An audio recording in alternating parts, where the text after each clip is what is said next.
Welcome into the DNVR Avalanche podcast presented by DraftKings Sportsbook. Use code DNVR when you sign up for a new account to get amazing odds boosts every single day. Rudo, AJ, after a game of hockey, I mean... we normally have a 60-second rundown, but we need don't about really need 6 to. of those in this one. Yeah. Nobody scored until New Jersey scored once in the third period, and the game ended 1-0. Congrats. The end. Recapped. Genuinely not much to talk about. Weird night in the NHL tonight. 4 games have taken place already. 3 were shutouts. It's that kind of energy. It's weird.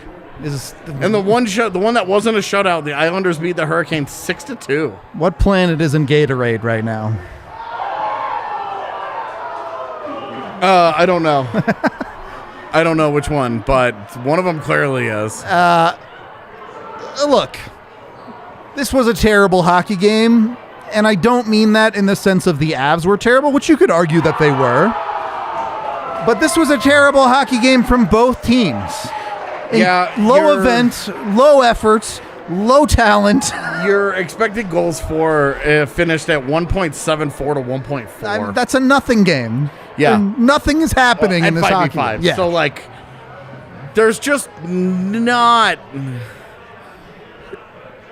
Shots ended up, 23-20 or something? They were 22-22 going into the last minute. Yeah, and the Avs maybe got 1 or 2 more. Yeah, I'm not sure what that, flurry at the buzzer, what counted as a shot on goal or not. Sure, but sub-50 shots combined? Yeah. It's a nothing hockey game. We talked about two talented offensive teams. They were going to hit the over, and they hit 1. They hit 1 goal. 1. Singular. 1. We're going for 1. Yeah, that was it. And it was just an absolute mess all the way around, as this wasn't the Avs got their chances and they just didn't capitalize, and same for New Jersey's side. This was can these teams string 2 passes together tonight? Yeah, and this is one of the ones where I think lots of blocked shots, in passing lanes a lot. I looked at the scoring chances at the end of the game and was surprised that they counted them that high. Yeah. That New Jersey got credit for 13 high danger chances blows my mind, because I don't recall 13 between both teams combined. Me either. Let alone for one team. I mean, this was just such a sloppy hockey game. Somebody said it felt like a preseason game. Kind of. Yeah, I think it did at times, and it's hard to put that into context because, I think there was a ton of sloppiness on the offensive side. Yeah. But you look at a player like Josh Manson, who played great defense tonight. Yeah. Working away pucks, consistently breaking up plays. Yeah. And then the plays would just die the second he tries to pass it to anybody. Yeah, well, when you look at, I think Sam Girard probably best embodied the struggles of the whole game tonight, where he's moving his feet. The speed of the game was fine. Yeah, it was just nothing. The pace was fine. Right. And Girard, getting up and down the ice, and he's spinning, he's twirling on dudes, he's doing all these things, right? You're like, damn, dude, Sam Girard should be vibing. And every pass that he makes is 6 inches too far, 6 inches too short. Right. It's in a guy's skate. In a skate, just out of reach. Yeah, it's just a hair off. It felt like everybody on both teams was that really out of sync. Yep, agreed. When you sit down at your computer to type, and you're so accustomed to it being in one spot that you just start typing. And then you realize all you've typed is gibberish because you're not on the home row. Because your keyboard is 1 inch to the left. Yep. And everything that you thought you were saying has come out to be. That is what this hockey game was. It was your keyboard is slid too far out of position, and you didn't realize it until you started typing. And it was too late then to go back. Absolutely. So. It's for both teams. Yeah, it was both teams. It's not like, the Avs just got outplayed. No, it was a total mess for both hockey teams in that way. Is that an excuse? No. I think you should be frustrated with the Avs tonight in the sense that you go 0-6 on a power play, you lose 1-0. Yeah, right. The math here isn't hard. It's the Avs are so much better than that, and I will bet you a significant sum of money they play better than that tomorrow night. Yeah, we just saw this a week ago. Right. The exact same thing played out with Seattle and Vegas. The exact same thing where they rolled into Seattle, Seattle rolled into Denver. The Avs did not play a very good game. Seattle played really well in that game, though, and that was the difference. Is that I don't think either one of these teams played very well. At their best, this was their C game, maybe. Yeah, it just didn't look any good. Like, you guys are arguing about Nicholas Aube-Kubel and Nico Sturm and shit. I don't. What about Nathan McKinnon? He didn't do anything. Like, Cale Makar has 0 goals in 8 games. Even if I even saw the argument a number of times on the watch along where it's like, wow, you can really feel the impact of Val Nichushkin not being out there, and it's like, okay, maybe Val being in there changes the way this game looks. But Val doesn't make everyone on the team remember how to pass a hockey puck. Yeah. That's not how it works. I would just like to say, Nuggets fans kill me. Every play. It's incredible. We were watching the end of the game, and people are losing their minds because the Nuggets hit the first shot of the game. It wasn't even the first shot. I mean, they hit their first shot. Yeah. They went from 3-0 to 3-3. Yeah. And the crowd is going, like, these guys are so into it. And I'm just like, how do you guys do this all game? Suddenly, I have an appreciation for a sport where 5 goals get scored in a game. It's like, this is they're up by 20 right now and still popping off. And it's not like 65 scores between teams here. I don't have the emotional depth to cheer that much. I can't do it. And look, I think the most frustrating part about this is because you just saw this play out. Yeah, and like there is a reality here. Like, you are a thin team at forward this year. Coming in. You were thinner than you were last year, and now you have no Gabe Landeskog, you have no Val Nichushkin. It is an uphill battle to generate that offense. Evan Rodriguez gets a clean breakaway and doesn't score. Cale Makar hits the post in the first period of the game. Doesn't score. Your top line, just doesn't really kind of floats around for a lot of the game. Doesn't generate much all game long. Doesn't score. Like, it's just not.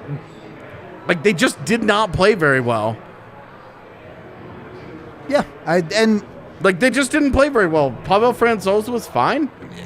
He was fine, and then he really should have had the one goal that went in. But and he gives up a bit of a softie, but in no way are you looking at it and saying it's not Francouz's fault they scored 0 goals. Yeah, you're like, if you would have told anybody before the game, Pavel Francouz is going to give up 1 goal tonight, you're like taking that, yeah. So the Avs are winning this game, baby. Yeah. Like, come on. Yep. And it's just they just didn't play well enough, and I don't think they played poorly. They just didn't play well enough to win. I would lean them on the poorer side. I guess I say they didn't play poorly relative to New Jersey. I don't feel like they got bodied. I agree with that. I think that's more. And New Jersey also played poorly. Agreed. And I also think. I also think like. You go over 6 on a power play. Yeah, you got to have one. And like coming into the game, that's the last thing on the list of things that you were concerned about. Like, right, the power play you didn't care about, you really needed one. The bigger concern there is you now have 0 5-on-5 goals in the last 2 games. And is that and your 5v5 scoring all season hasn't been good. Bad, and it just hasn't been good. Again, is this a long-term problem? No, this is one bad hockey game. And it's a non-fun way to lose. It certainly wasn't a fun game to watch. It was weird. I felt better watching this game than I did the Seattle game.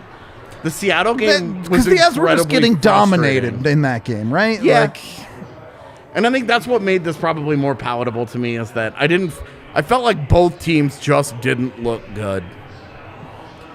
I found that frustrating because you feel like the Avs should be able to capitalize on a team not playing particularly well. Definitely. Find a way to not play down to the competition. There's no reason. They had 2 days off, man. Right, exactly. There's no reason for them to have played poorly. Yeah, they've got depth issues. There's no reason for Mikko Rantanen to be dicking around with the puck and be a non-factor. There's no reason for Nathan McKinnon to not generate much of anything all night.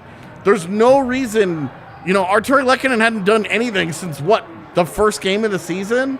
Well, He just hasn't looked very good for most of this. And that's why he got dropped for Rodriguez, who looked once again like one of the more dangerous forwards out there. Alex Newhook has 0 points in 8 games. Yep. JT Compher has 1 assist in 8 games. And the problem here is not, look, players and teams have off nights. If you're having a sloppy night, you're having a sloppy night. Totally. This is part of the process. It's just how it is. You can work through that. It's especially when you compare these teams 1-to-1 at the top. You expect the Avs talent to shine through on a night where things maybe aren't clicking. They have the individual players to have the ability to just find a way to make things work. And look, I don't want to say it's lack of effort. I think at times you found the Avs being a little bit lazy tonight, but that's not the full story. It's just guys weren't making it work. Yeah. Yeah, and the first... It really shows, like, with no Gabe Landeskog and no Val Nichushkin, if Colorado's top line is not going to do the heavy lifting, they're going to struggle. You're in trouble, straight up. And, again, I've said this a million times, but, wow, what a revelation. There are very few teams in the NHL where if their top line is not doing the heavy lifting, they don't win very many games. Those teams are just rolling right along. Yeah. You don't win that way consistently in the NHL. Your best players have to be your best players. And right now, like the Cale Makar, it's a very real thing. You can look at his points and be like, yeah, but he's not generating much at 5v5. The 5v5 player has not been what we've come to expect from Cale Makar. And Devon Toews has not been any kind of dangerous offensively. Yep. He's not jumping into the play and creating odd man rushes with the IQ. He's not coming through the neutral zone at the same level that we're accustomed to. Byram, Girard, those guys, I thought both of those guys were just okay tonight. I'm not here for the 2C takes in chat right now. Yeah, I'm also you do it every game. Every game you guys either want to burn somebody down and get rid of them, or you're like, just give him another game and give him another game. For me, I don't know what you do. I'm not asking the top line to do everything. They scored 0 goals tonight. You're asking them to do anything. They were scoreless on 6 power plays. Who gets the majority of those power play minutes? The top guys. Who gets the majority of the even strength minutes? Like, also you got nothing guys out of your top line. Yep. And like the vast majority of the time, that is like when they have an off night, you just have to deal. Yep. The problem is that you've now had a couple of those nights. Yep. 2 in your last 4. Exactly. Where you're like, the top line has just really been super pedestrian here. Yep. And we've talked about how Colorado can get away with an okay second line that's kind of trying to find its way early on because of a high-scoring defense. Well, I just mentioned it. I thought Girard and Byram were just okay. And the rest were nothings at best. Yeah. Toews didn't do a whole lot, and Cale Makar just wasn't good enough. Yep. So you're talking about none of your tip-top guys here are doing Showed up it. enough, yeah. And, like, your most dangerous guys tonight might have been JT Compher and Evan Rodriguez. Probably. You just didn't. And, the Avs, particularly in the offensive zone, just did not do a good job of getting dangerous looks to the net. There's no experienced 2C to come. They need an experienced 2C. Does that mean JT Compher? That's your choice. Because that's your option right now. So my question is, what are you expecting them to do? They're not making a trade. Yep. The harsh reality of the world in the hockey season for the Avs this year, if Newhook isn't the guy right now, they're just going to live without a guy right now until the trade deadline. Right. Like, you have to, okay, trading Girard, we're back to this. Okay. All right. I'm sorry. I now regret engaging. But it's like you right now you've just got to live with the struggles right now. Yep. Like, you just do. Yep. It's like we knew it's so funny because over the summer we were like, they're going to have a slow start to the year. They're having kind of a slow start to the year, and they're 4-3-1. It's not great. If they literally lose their next 3 games, Yeah. It's the same start as last Like year. it's not great, man. Like it's really obviously like it's not great. It is what it is. I mean, Like you need more from all of these guys.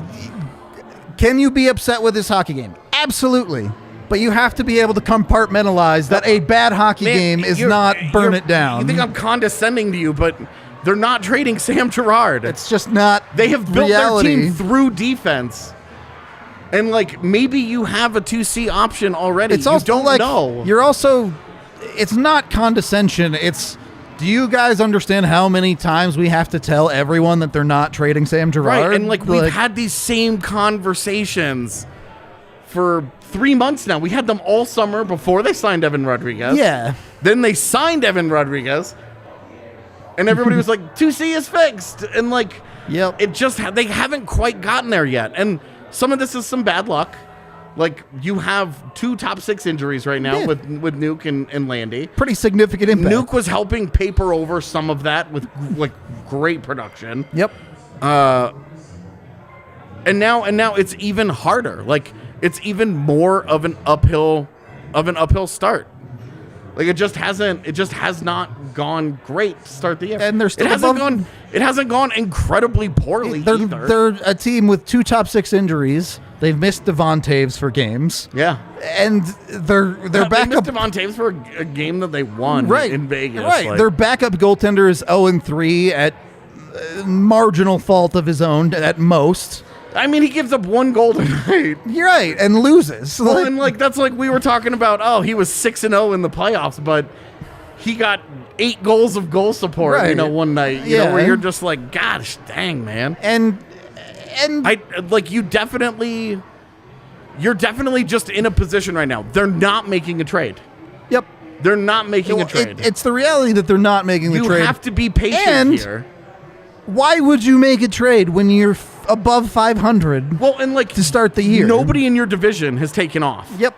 It's not like there's a team that's with 8-1. With the loss tonight, they're 4 points back of first, I think. So I don't. Let me see. Let me just see. Yeah, real you quick. can look it up. It's. To be honest with you, I don't look at the standings. I don't very often either. And really, if you look at the standings much before January, it's probably a Not waste of super time. meaningful. Yeah. All right, let me see. They are second in the division after the loss tonight, 2 points behind Dallas. So they're only 2 points behind with the loss tonight? And they're 1 up on Chicago is next, then Winnipeg, then Minnesota, Nashville, and St. Louis. So literally 0 worries. Yeah, Like, so all of these like problems and stuff, but they're like second.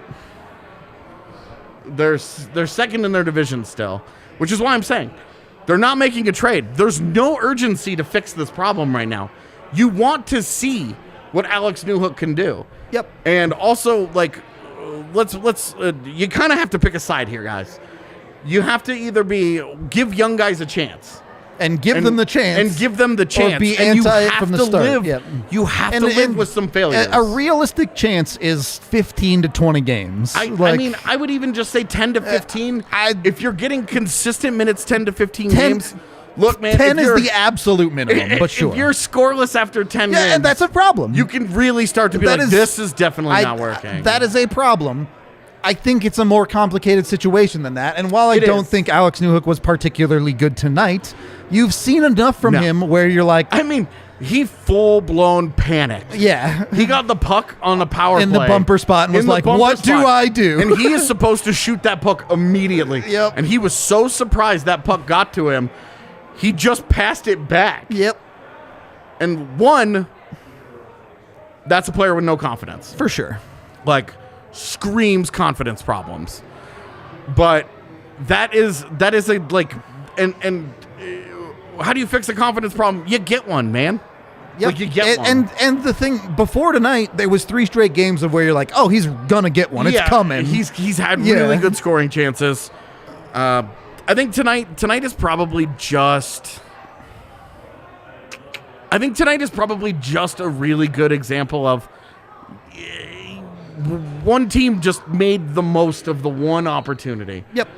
The Avs had 6 power plays and didn't score. And Again, six, like nobody, man. Like nobody. Well, they're... It's on the top line. It's on lines 2 through 4. It's on all 6 defenders. The only guy I'm not putting tonight on is Pavel Francouz. And he did his job. Yeah, we'll get into it a little bit more. We are brought to you by Avaca TV. You can go over there and watch boring Avs games and exciting Avs games. You can watch them all. They have Altitude. They have AT&T Sportsnet. They have the national channels. So if you want to watch the Broncos at 7 in the morning, you can do that too. Does that... Let me give you an either or. Okay. All right. I don't even know if it's an either or, but... I can shove pine cones into your eyeballs. Or you can wake up at 7 in the morning to watch the Broncos-Jaguars game on Sunday. Which one, right now, knowing what you know, which one sounds more appealing? The Broncos game, because I don't want to go blind. Pine cones into my eyeballs is pretty rough, but I would rather watch this exact hockey game again than watch the Broncos. Look, we got a lot of pine cone answers here. Y'all are underestimating how pointy pine cones are, guys. You're going to put an eye out for sure. If you go with the pine cones, you never get to watch hockey again. Yeah, true. I mean, I'm not trying to blind you. I'm just trying to do something very uncomfortable. Now, if the pine cones into other orifices, we might have a conversation. Okay, but like, how about like pine cones into like your ears? Oh, Ted, give me the pine cone for sure. Okay. Wow. All right. Anyway, Avaca TV. Go to avaca.tv/DNVR. That's EVOCA.tv/DNVR. Way better than getting pine cones shoved into your eyes. Just being better than, in general, being assaulted by pine cones. Having worked with Comcast before, Comcast customer service often feels like pine cones getting shoved into all sorts of my body parts. Oh, my God, dude. So, Avaca is better than that. Go over there. Get them. We're also brought to you by Breckenridge Brewery, the official beer of DNVR. You can get them down here at the bar. You can get them at your local liquor store. Check out breckbrew.com for the Breck beer locator. You can also check out Athletic Greens. Felt like the Avs needed some before this game to get a little bit of jump going, get a little something going into this game. You can have 1 scoop of it every morning. It gets your immune system going. It gets you boosted. It's got vitamins and minerals all over the place, 75 different kinds. Electrolytes, adaptogens, all the good stuff. Take control of your health today. Go to athleticgreens.com/avalanche to order. And when you do, you get a year's supply of vitamin D. Whew. All right. I think we're probably only doing 2 periods tonight. That's why we got the extras in there. Because there's just not a ton to talk about in this hockey game. Man, I also got to say, I don't think Jared Bednar does himself any favors with this bullshit. Playing his 4th line 5 minutes or whatever it is. Jacob McDonald played 3:21 at 5 on 5. That's nothing. On the front end of a back-to-back, it doesn't do him any favors. Mikhail Maltsev plays 7:01. Martin Kaut plays 6:58. Like, so especially on a night where you don't have one line very clearly going. Well, you get halfway through that game and you're like, my first line isn't working. You need to play those dudes, right? Yeah, I this is a thing that I think is fair to criticize Bednar for. I agree. Man, I agree. Dryden Hunt 7:43. If you have a player that you are unwilling to give 8 minutes or 2, barring like if he goes out there and makes 2 brutal mistakes, yeah, you bench him. I get it. Yeah. But if you have a player just playing stock standard game and you aren't willing to give them at least 8 minutes, why are they on your roster? Because it does not matter. You could play any guy in the AHL for 3 minutes and 21 seconds and it wouldn't make a difference. Yeah, like that's just like at that point, like why is Jacob McDonald here? Right. Like just roll Curtis McDermott in here. There's no difference. Any hockey player in the Avs organization, you could pull an injured Chris Romaine out of college and drop him in there for 3 minutes and it'd be fine. Well, it may not be with him being hurt. Well, but yo, Jean-Luc Foudy, 3 minutes, baby. That's what it literally. It has zero impact on the game. Yeah. Unless that 3 minutes is like you've given up 2 goals in those 3 minutes. Right. Unless it's a complete disaster. Yeah, unless true disaster. Which it was not. The case. There wasn't a goal scored until the third period. Like Martin Kautz, Corsi tonight, 3-4, 5 against. That's nothing. Maltsev's is 2-4 and 8 against. McDonald's is 0-4. Dryden Hunt is 5-6. They weren't on the ice long enough for anything to happen. Mikko Rantanen, by the way, 9 Corsi 4 and 23 against. That's bad. That's bad. This is what I'm saying. Like, this is a game that I start at the top of the roster. I'm starting at the top of their roster and saying it started with the top guys. The top guys were not nearly good enough. And the rest of the roster, yeah, I don't think that they were good enough either, but you're talking about guys that are at least pushing even in shots. You know, guys that are getting like somewhere close to it. Your top line is just not. Well, and the flip side of what we were just talking about, that top line played, 25 minutes tonight? Yeah. So they played 25 minutes and got caved for all of it. Yeah.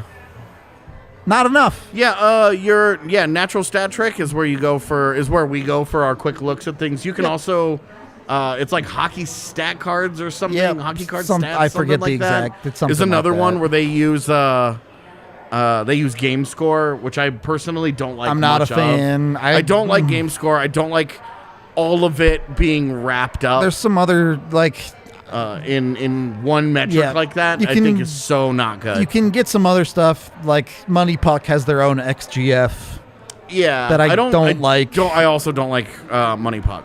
So natural stat trick's the place. Yeah, that's the place to go. I'm not sure which second line guy. Like, I don't want to get too into the revisionist history of the summer, but I don't know what second line guy you're expecting the Avs to sign with Josh Manson's $4 million. Yep.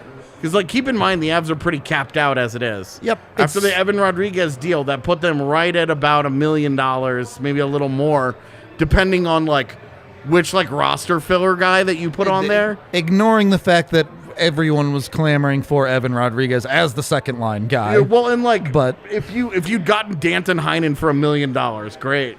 Like, that would have been great. Sure. We would have been all for it. We advocated for that. Sonny Milano is another guy that we were like, hey, for $1 million. But the idea that you were going to go out and get a $5 million player, well, and like a not going to concern myself with this player, Andre Burakovsky, if they just brought him back at $5.5 million. You lose out on Josh Manson. You probably don't have Evan Rodriguez. It gets really hard to pay Newhook. Yeah, like I'm really just. It's really making it up to be like, oh, well, Manson cost them a second line. And again, why are we trying to completely structure the organization when they're an above 500 hockey team right now? Yeah, when they're not in trouble. I don't understand the aggression there. They've got 2 goalies who have been playing pretty well to start the year. The numbers aren't great because some low shots, a couple of goals get in, but like I don't think either guy has been bad to start the year. You know, Frankie Georgiev has arguably been very good. Well, and certainly trending up, man. Yeah. His last 2 or 3 games have been great. Yep.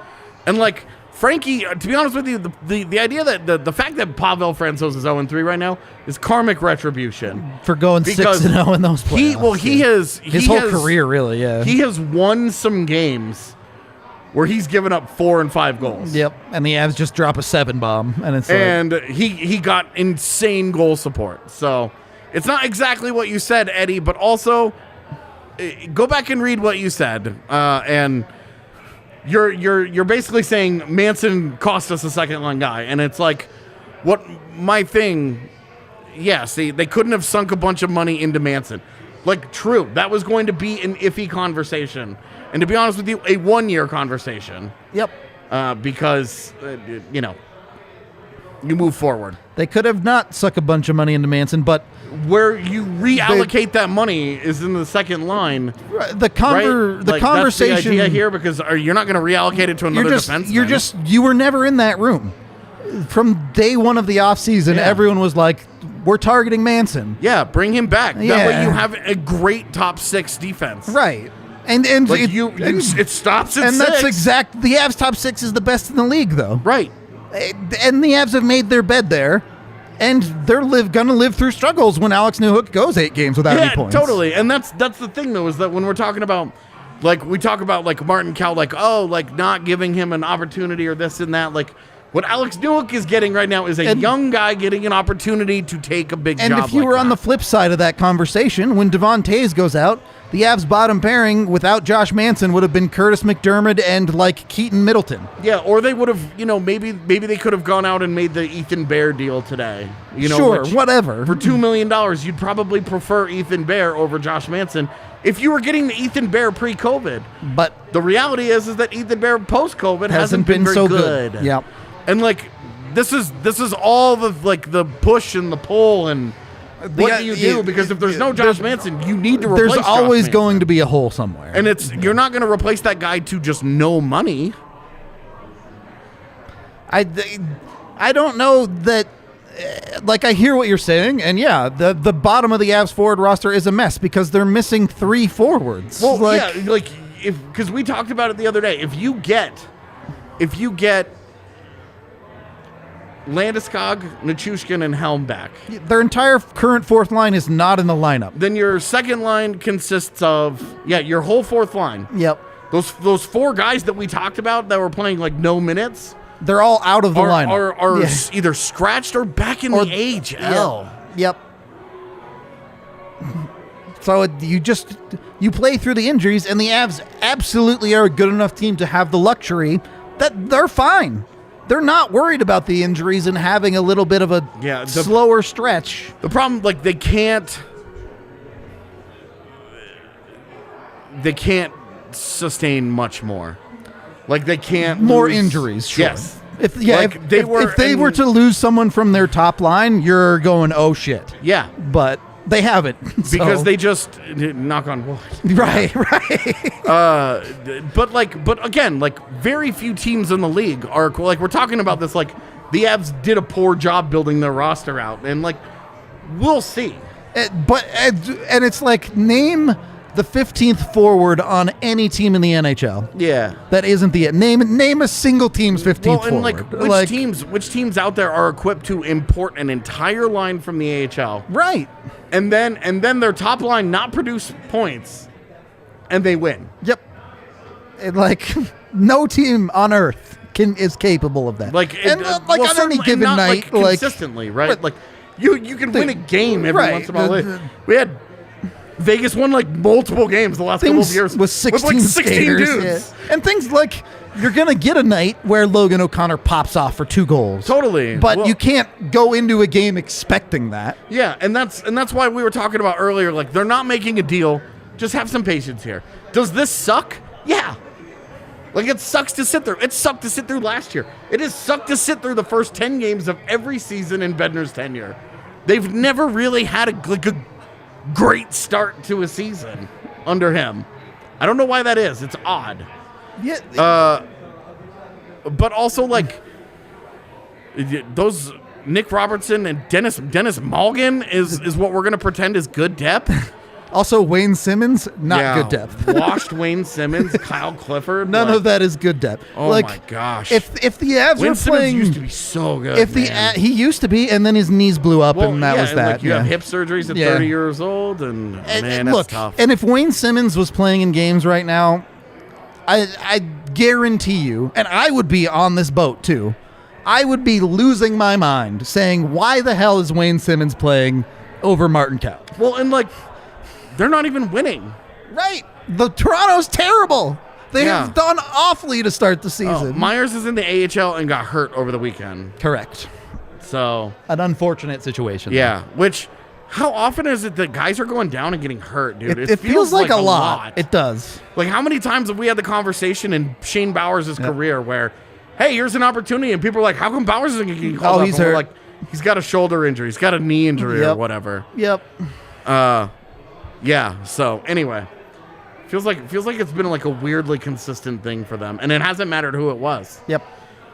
You know, like even some of the non-prospects, some of the AHL vets in the last few years have gone down and just get hurt. Just like Dennis Gilbert, like battled injuries all that year whole last season. Year. Yeah, it was bad.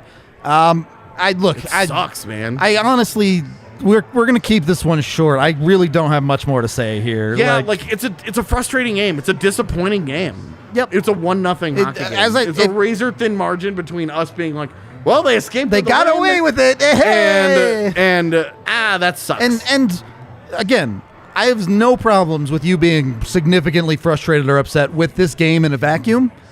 It's just don't blow it into something bigger than it is. Yeah, and like the number one thing, like they're not making a deal. They've invested in the guys that they have. They don't have a lot of flexibility here for them to do much more. Yep. They set up their cap situation. They made their bed. And let's be honest. Chat, you can answer this too. Do you believe the Avs are a playoff team right now? Even with the injuries they're dealing with?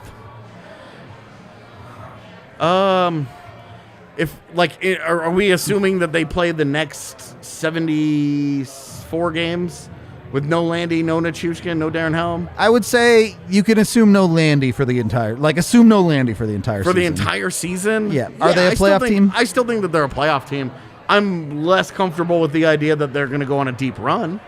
Well, but my point is, get to the playoffs and then get healthy. Yeah. Like, and like health is one of those things where you talk about where you're like, oh, well, I'd rather them do it now than in April. Like, there's nothing in the universe that says that that's how it works. Right. No, I hear you. They could be hurt today. They could be hurt in December. They could be hurt in April. I hear you. And you just have to get lucky. And the reality is everyone is hurt to some extent at all times, right? But if your panic is the team is injured now, there shouldn't be any panic. Right. You could be like frustrated that their 5v5 play is bad. Definitely. And that they're not scoring. I say bad, but it's just not productive. But you also play the first 12 weeks of the season knowing Landy will be coming back. Yeah. You play the next 2 games knowing Nuke will be coming back. Yeah. Like, their 5v5 play isn't good enough, man. And tonight, number one thing, more than their 5v5 play, they went 0-6 on the power play. Yep. And you give up a power play goal. Look, and they get 1 goal on a power play. You score nothing on 6 power play opportunities, and you lose 1-0. And this is easy math tonight. And it's 100% fair to ask for more out of your best players, dude. Totally. But all of your best players, despite their shortcomings, are point per game players this year. And how much do you think this carries over into tomorrow for you? How much do you think it carries over? I agree with you, especially because we have seen the Avs in back-to-backs. Last week. The Avs in back-to-backs over the last few years have been very, very competitive. Yep. And we did see it last week. Both teams. The weird thing here. Yep. The Islanders are traveling farther. Funnily enough. From Carolina to back to their home. Colorado takes the bus 15 minutes up the road. Yeah. So, I just can't look at this big picture and think about this game very much at all. Yeah, if this is a game that we remember, that means 4 months from that means the Avs are clawing for a wild card spot. I'd be surprised if this is one of those games that we think about later on. Like, I think this will be like that Rangers game was exciting. It was cool, super fun. Yeah. I think that Vegas game we'll probably remember, and opening night we'll probably remember, and the Calgary game we'll probably remember just because they were set up for such failure. It was such a weird situation. This is I remember that one terrible game against New Jersey. But like the Jets game, it's already just whoosh. Gone. Yeah. Seattle game, man. gone. Yeah, in and out. Like it's out of here. But it's really just a slow start. And you make a good point here, Avery. Like, obviously, feel however you want to feel. I'm not going to tell you how to fan, but also, be realistic with your ideas and concepts. Well, yeah, like this, we're not, like, Sam Girard's not getting moved. Like, we don't need to relitigate Josh Manson signing 8 games into the season. Like, this is a thing where, hey, let's get 2 years down the road and then we'll see how it worked out. And, totally, if you want to go punch your pillows about how bad Mikko Rantanen was tonight, absolutely. You can be as frustrated as you want to be with that dude tonight because he was terrible. He was really bad. And, Nathan McKinnon, for me, tonight was really about the Stars. Agreed.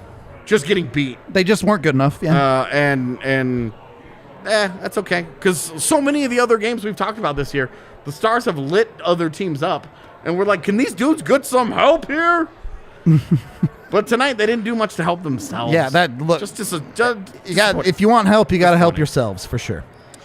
Just not very good. Yep. I knew we were in for a Mikko night on that power play right away. Yeah. When he got that puck and he tipped it, like between that cute little tip behind him to try and keep it inside the zone instead of stopping it and trying to make a play. And he just didn't. Yeah. Like way too cute. And the thing with Mikko is, the thing that kills me is that he does it immediately. Yep. So as soon as he got the puck, he knew what he wanted to do with it. That was his idea from the start. Exactly. Yep. There was no like scanning and like it was like, I'm doing this. I'm doing the cute thing. Immediately. Like, that's what I'm after. I mean, if that's your take, I mean, you should be happy with the win, Devils fans, but if you think they showed up against the champs, dude, if you're a Devils fan, you're happy about every win. You're trying to get into the postseason. You're happy about the win, but I don't know how a Devils fan can look at this game and go, boy, they played so well tonight. Well, it's like, we'll see you guys when you guys come to Denver, and we'll see how it goes. Yeah. You know? Like, that's the fun part of playing everybody twice now. Okay, I have nothing else to say. AJ, you got any final thoughts? It was a bummer of a night. Like it was not a fun hockey game. It was not a fun result. It's frustrating. Some of the problems that we've seen just continued, and then there were some new ones that popped up. Yep. And so it's like, hey, that's all recipe for you losing a hockey game, which they did. And look, yeah, it is what it is. The Avs play tomorrow and then get 4 days off to go to Finland. So more than that even. It's the whole, is it 5? Yeah, it is 5 days, right? Because it's Sunday through Thursday. So 5 days off after tomorrow for the Avs. Yeah. Time to travel. Yeah, and this is the same thing that we talked about at the start of last year with this trip that was built into their schedule that they didn't go on. Right. That realistically, I saw somebody mention it in chat too. There's no rhythm in the schedule. Yep. They have 2 days off. They play a game. Yep. They have 2 days off. They have a back-to-back. It doesn't start until they get back from Finland, and then it feels like the schedule finally. We'll be a month or two into the season. Yep. And their schedule will really normalize in mid-November, and we can really start to be like, okay, if these things continue, once they're settled in, one of the side effects of a weird schedule is also your practice schedule is inconsistent, and their practicing has been really inconsistent. And they haven't done it very much because their travel has been weird. So nonsense. And then when they get on the ice the other day, it's like super foggy and nobody can see anything. Well, and the thing I want to end on is bad games happen. Dude, totally. As long as you're not stringing them together, you're not too worried about it. If the Avs drop their next 3 games and look like that in all of them, then you're going, hey, wait a minute. There might be bigger problems. Yeah. Yeah, totally. But one bad game, call it 2 bad games if you want to count the Seattle one. My hand is still so far away from any panic button that it's like. I mean, look, as long as you're not, it's well said. Just don't string losses together. You're going to have a bad day. Just don't have bad days. Don't put them together. Yep. Anyway, one bad game. Hey, 24 hours from now, if they lose to the Islanders and they're headed to Finland on this low note, then that sucks. It's a sour note to go in on. But for sure. They pick it back up. It's all good. All right, we're gonna get out of here. We appreciate all of y'all. Oh yeah, King of the Game. I don't even know who our King of the Game. Oh, it deserves to be him. Oh, it was Frankie, of course. Yeah. He looked at me and he goes, "Yeah, but he gave up a goal," and I was like, "Literally nobody else." He did give up a goal. But he also had a .957 save percentage. Yeah. He gave up 1 goal in a 1-0 game. Like, come on now. He was their best player by default, if nothing else. Yeah, I mean, you guys not being super high on this situation makes total sense. They're 4-3-1.